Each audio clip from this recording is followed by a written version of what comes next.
Hi, my name is Keith Mazza. Most of you know me as Sifu Keith.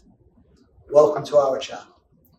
Hey everybody, Sifu Keith here, and today's video is the second in our Collie series, exercises 4, 5, and 6. But before you go there, I need you to go over the boxes, click like and subscribe, and click the bell to always be kept up with our latest videos. Thank you for your continued support, and have a great day. So in most of the Collie systems, angles 1, 2, 3, and 4 are the same. Now we're going to deal with a straight overhead strike. So whether they're stabbing down with a knife or they're coming at you with a stick, doesn't matter. But now we're dealing with a straight overhead strike. So this is going to be very much similar. You use the same block we used in number 1. So he comes over. I'm going to touch. I'm going to block, clear from underneath, and strike down. Block, clear from underneath.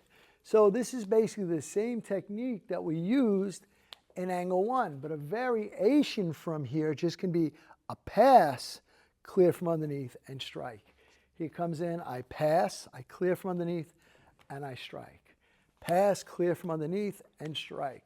So with this, as all the other ones, once you feel comfortable, just really start moving around with your footwork and making it a little bit more of a free flow. At any time, you can interrupt and move into any one of the other angles that you choose to. Doesn't really matter. So as you feel comfortable with these techniques, start going a little bit more random with whatever strikes you want to use. So those are the basic. Right now we're going to stop here for today with the Collie empty hand, the Hubud drills. Okay, so now let's take another variation to the angle 1 attack. So Keith's going to come in with his angle 1, but now instead of using a fist, we're going to use an elbow, dealing with an elbow strike. So it's the same drill. We're going to come over, we're going to touch it with a view. We're going to check from underneath. I'm going to clear, and then I'm going to return with the elbow. He's going to check, clear from underneath, and then come back over. So I'm going to check, clear from underneath, and come back over.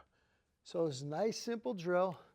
Moving our way, and from here, what we can do is start to move our feet a little bit, not to stay in one place, which will make this a little bit more realistic. So in this drill, I'm using something equivalent of a Bucel coming from underneath. Another aspect we can use in the Wing Chun is like a gobong, okay, covering up through the center.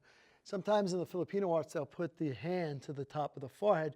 Doesn't change anything. This is good when you're working with taller people who are big and strong. So when the elbow comes, I'm going to step into it, cover from here, clear from underneath. So it's the same thing. He uses the elbow to stop it. So I cover, I check, and I move. So you can take this, whether I cover it from here or from here, really does not matter. So again, this is just taking an angle 1 attack and deflecting it. So another position, we'll be dealing with something coming straight down the middle, such as a straight punch. Again, using the empty hand Hubud. So Keith throws the straight punch, and what we're going to do is we're going to pass it. We're going to take a pass. I'm going to block. I'm going to check. I'm going to come back, check, and fire it back. So Hubud's taking almost another piece to Chisao. I block, I check, and I fire back. Nice and simple. Block, I come up from underneath, I check the elbow, and I fire back. So when you're doing these, always start nice and slow as you're going through the drills. Later, as we progress with this, we'll take it and go into a nice random motion using all 6 applications. And don't forget to hit the like, subscribe, and share buttons. And when you hit the subscribe button, please hit the bell notification to all so we can let you know as soon as we put out a new video. And we want you to know that we're here for you. So leave your comments below. We're going to get back to each and every one of you to make sure your questions get answered. And once again, thank you. We look forward to being your all things Wing Chun and more for many years to come.